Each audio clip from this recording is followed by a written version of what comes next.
Hello everyone, welcome to my civil engineering YouTube channel. Please subscribe to this channel and hit the bell icon to get notified when I post my new videos. Today I'll be discussing how to analyze the shear force and bending moment for a cantilever beam when it is subjected to the combination of UDL and a point load.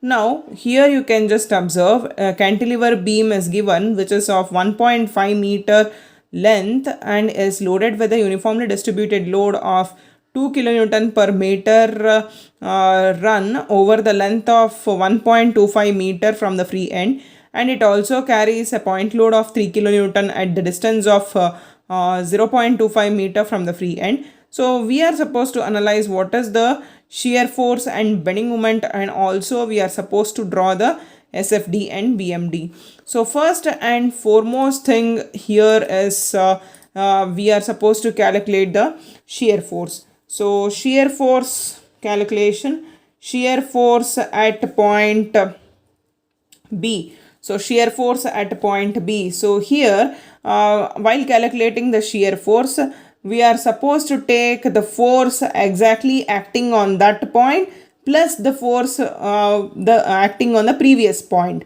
So here, since we are starting from the right hand side of the beam, so therefore this is the initiating point. So prior to this point there is no point is occurring. So therefore shear force at point B is considered to be as 0. So next is shear force at point C. So shear force at point C is nothing but the force acting on that point plus the force acting previous to the point. So here the force acting on that point is equal to 3 kilonewton, which is a point load. So and then the force acting previous to the point is between B and C we have 2 kilonewton per meter, which is acting at the distance of 0.25 meter. So we are supposed to consider the effect of point load and UDL. So it is nothing but 2 multiplied by 0.25. So this is the shear force which is acting at point C, means the load of uniformly distributed load is converted to the point load. That is nothing but force acting to the multiplied by the distance to which it is acting. The force magnitude of the force to the distance to which it is acting from the reference point. So here the reference point is C, and then for magnitude of the force acting here is 2 kilonewton per meter, and the distance to which it is acting is 0.25 meters. So therefore it is 2 into 0.25. It will be in terms of kilonewton. So since we are going from right hand side for the right hand side of the beam for the shear force calculation, so as per our sign convention, since it is in the downward direction, so right hand side downward force is considered to be as positive. So next is the force, that is point load of 3 kilonewton exactly acting at point C. So it is directly taken as plus 3. So that is nothing but 3.5 kilonewton. So 3.5 kilonewton. This 3 is acting exactly downward direction. So it is considered to be as positive. So next is shear force at D point. So shear force at D point. So prior to the point D we have 2 points, and the load acting here is 2 kilonewton exactly at the distance of 1.25 meter and the point load of 3 kilonewton. So first I am going to consider the UDL. So first convert that UDL to the point load. So that is nothing but multiplying the force to the distance to which it is acting. So force here is magnitude of the force is 2 kilonewton. So distance to which it is acting is 1.25 meter. So the reference point is D point. So therefore 2 into 1.25, since it is acting in the downward direction, hence it is considered to be as positive, since we are taking the shear force calculation from the right hand side. So therefore it is plus 2 into 1.25.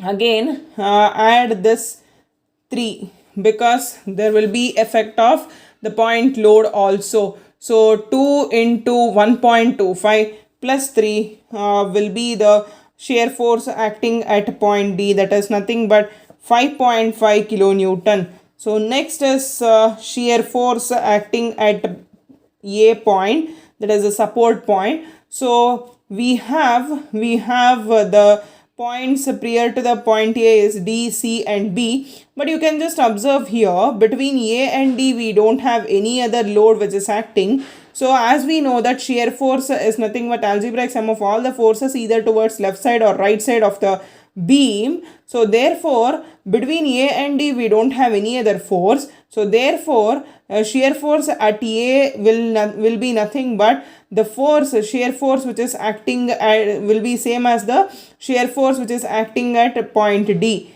So because there is no load which is acting between A and D, so therefore shear force at A will remain as 5.5 kilonewton itself. Why? Because there is no load which is acting between A and D. So therefore prior to the point A, what is the amount of shear force it is acting, same will be carried for the point A also. So therefore I have carried 5.5 on at point A itself. So next is bending moment calculation. So bending moment at point B. So before calculating the bending moment, I need to specify that the bending moment will be considered for the point by considering the load which is acting at the previous point. Why? Because if at all if the load is acting exactly on that point, so moment, as we know that the force into perpendicular distance. So if at all if the force is acting exactly on that point wherein we are going to calculate the bending moment, there is no existence of the perpendicular distance, it will become 0. So therefore the bending moment exactly the force acting on that point will be equal to 0. So therefore we are not going to consider the force acting exactly on that point wherein the bending moment has to be calculated. So therefore we are going to consider the bending moment for the point by considering the force acting at the previous points. So by this, if I want to calculate the bending moment exactly acting at that point B, so I need to see the point force which is acting to the previous to the point B. Since this is a starting point wherein there is no occurrence of the previous point to point B, so therefore bending moment acting at point B will be exactly equal to 0. So next is bending moment at C point. So bending moment acting at C point. So at C point we are going to calculate the bending moment. So prior to point C we have point B. So between B and C we have the load of 2 kilonewton which is acting at the distance of 0.25 meters. So therefore the bending moment is nothing but the force into the centroidal distance. So first the force is nothing but since it is a UDL which is given, so it has to be converted into the point load. So it is the product of magnitude of the force multiplied with the distance to which it is acting. So from the reference point, here the reference point is C. The magnitude of the force is magnitude of the force is 2 kilonewton per meter, and then the distance to which it is acting is 0.25 meter. So therefore it is 2 into 0.25, and then we are supposed to multiply with the centroidal distance. So why we are going to take the centroidal distance? Because exactly at the centroidal distance there will be occurrence of the maximum bending moment. So from the reference point we are going to take the centroidal distance. So C is the reference point. So centroidal distance is the exactly half the distance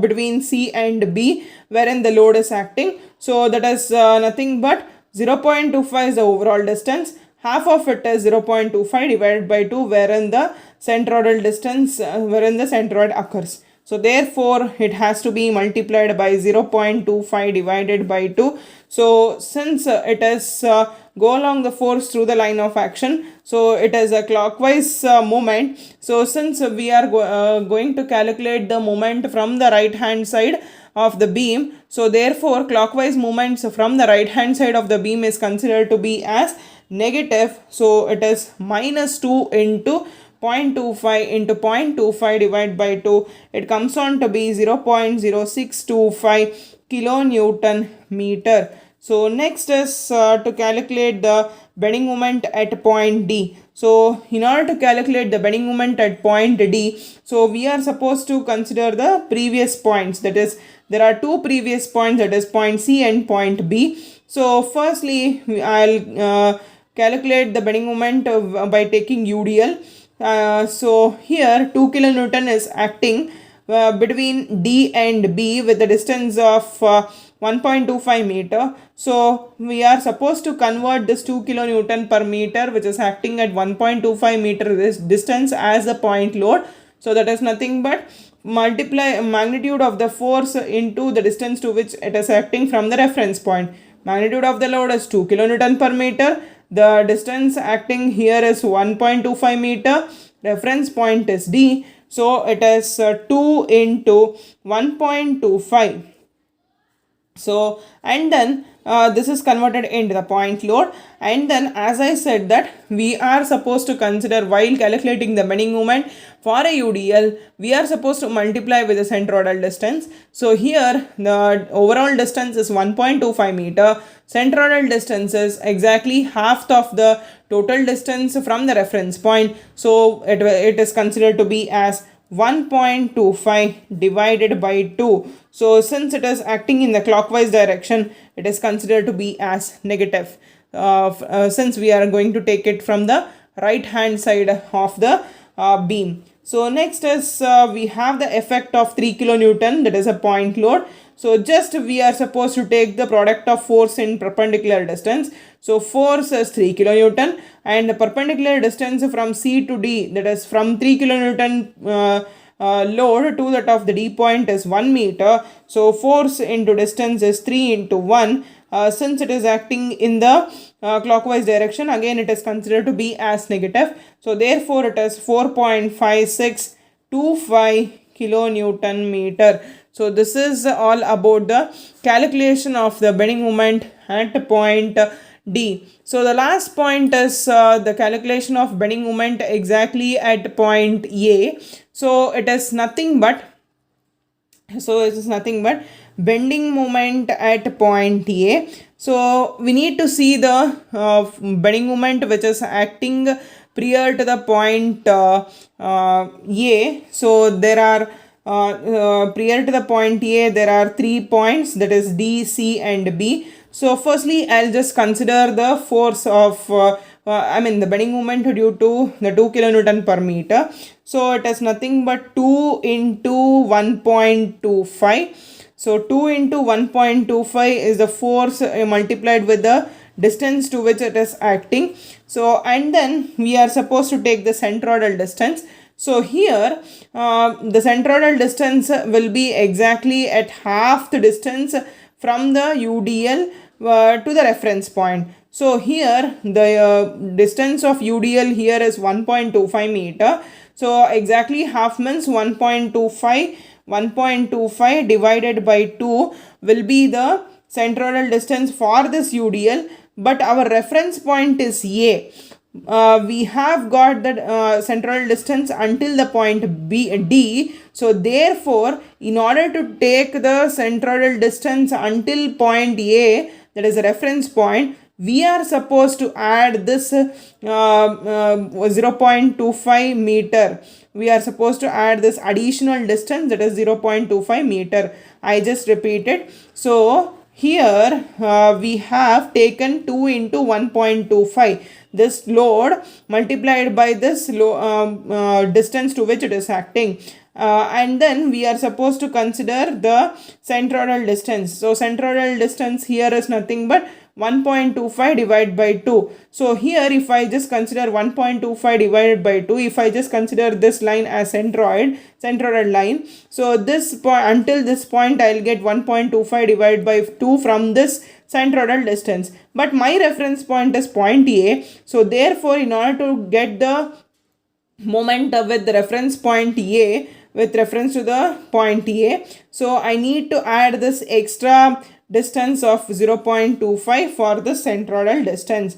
So therefore add 0.25. So since it is acting in clockwise direction, I need to consider it as negative. So apart from this, I have one more load of 3 kilonewton which has the effect on point A. So it is 3 into force into perpendicular distance. So force acting is 3 and distance between the 3 kilonewton and point A is 1.25. So 3 into 1.25. So therefore again it is a negative sign. So it is minus 5.94 kilonewton meter. So this is the calculation of shear force and bending moment for the load for the given loads at different points.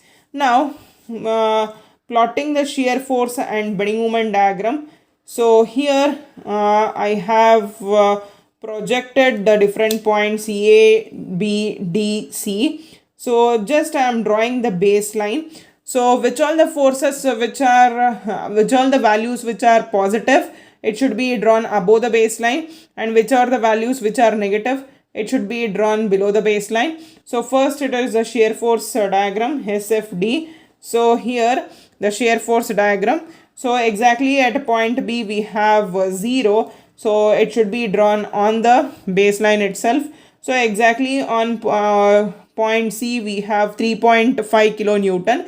So it can be split it as 3 is the point load and 0.5 is due to the UDL.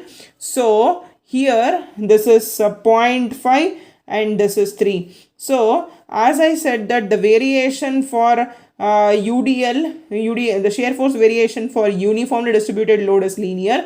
So this is 0.5.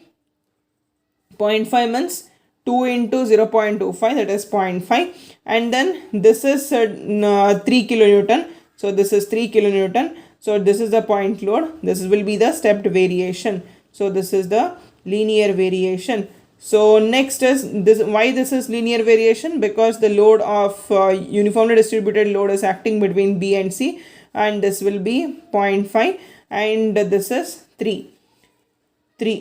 So this is again why it is stepped variation, because the point load it is acting. Shear force variation for a point load, it is a stepped variation. So the next is 5.5 kilonewton it is acting. So from 3.5, this will be exactly 3.5 from this baseline. So from this 3.5, so the next value at the D point is 5.5. So since between D and C we have the uniformly distributed load, so just draw with the straight line, that is the linear variation of 5.5 kilonewton, 5.5, and then between A and D you don't have any load, so therefore it will remain as it is, that is the stepped variation. So it is 5.5 kilonewton. Mark it as positive variation shear force diagram.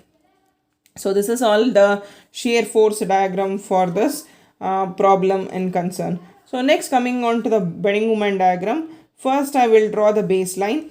So as I said that which all the forces or which all the values which are positive, it should be drawn above the baseline, and negative values to be drawn below the baseline. So here I have exactly at point B I have 0 which is drawn exactly on the point exactly on the baseline. So at point C I have 0.0625 somewhere below the baseline with a negative sign, so it is below the baseline. And then exactly at point D I have this 0.0625 it is due to the uniformly distributed load. So therefore bending moment variation, as in case of uniformly distributed load, it is a parabolic variation. Just draw a curve here, and mention this as parabolic, and mention the value as 0.0625. and then the next is at point D we have 4.563. we have 4.563. So this is the value of 4.563 somewhere here. So 4.563. So between D and C we have the uniformly distributed load, hence it should be drawn as a parabola itself and mention this as parabola. So next is 5.94 with a negative sign convention. So therefore between A and D we don't have any load, so therefore it should be a linear variation. So therefore it should be a linear variation, linear or straight line. So this is the negative variation bending moment diagram. So this is all about the calculation of shear force and bending moment for a combinational load as in case of cantilever beam. So thank you for watching. Please like, share and subscribe the video. Thank you.